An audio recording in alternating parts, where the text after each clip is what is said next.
This guide explains how to replace brake pads and rotor discs on BMW Z4, E85, E86 and 3 Series E46 cars.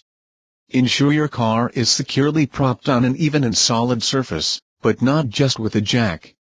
Check you have a 6mm hex socket, a 7mm hex socket, a robust 16mm socket and a torque wrench. A large G-clamp is also useful to compress the caliper pistons but not essential. To remove alloy wheels that are stuck, try striking the rear of the rim with a soft mallet, rotating the wheel as you do so. If the 6mm hex screw holding the rotor disc is stuck, soak it with penetrating fluid. If the head of the 6mm hex screw is rounded, try fashioning the surface around the hex socket hole with a flat-headed punch, then driving the 6mm hex tool into the closed socket. Once removed, be sure not to reuse any rounded bolts as they will be impossible to remove next time. The caliper bracket bolts can also seize, and a robust 16mm socket with at least half-inch drive and a lot of pressure may be needed, so ensure your car is securely propped. Use a copper wire brush or rotary to gently clean dust and corrosion from parts during dismantling, but avoid inhaling the dust. Use a high-temperature specialist brake grease where indicated, ensuring that none is allowed to contaminate the surface of the pads, or rotor discs, or any of the rubber seals. If the rotor discs have worn down 1 mm or more on each side, they are unlikely to remain serviceable for the life of the new brake pads, so should be replaced. Even if they are still within service thickness, they should be replaced if they are badly grooved or corroded.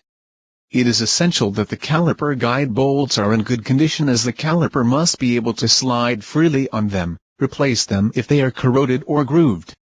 Check the condition of the caliper piston seals when accessed. If they are damaged or show signs of fluid leaking, they must be replaced. New rotor discs are covered in a special protective coating. Do not remove this.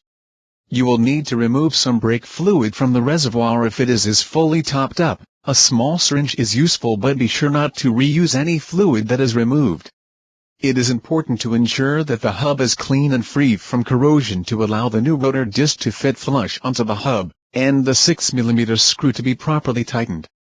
It is a good idea to lightly smear anti-seize grease like copper slip-on to mating surfaces between the rotor disc and hub, and the back of the wheel where it sits against the hub. This will reduce problems of them corroding into place, but do not use too much or allow grease onto the braking surfaces.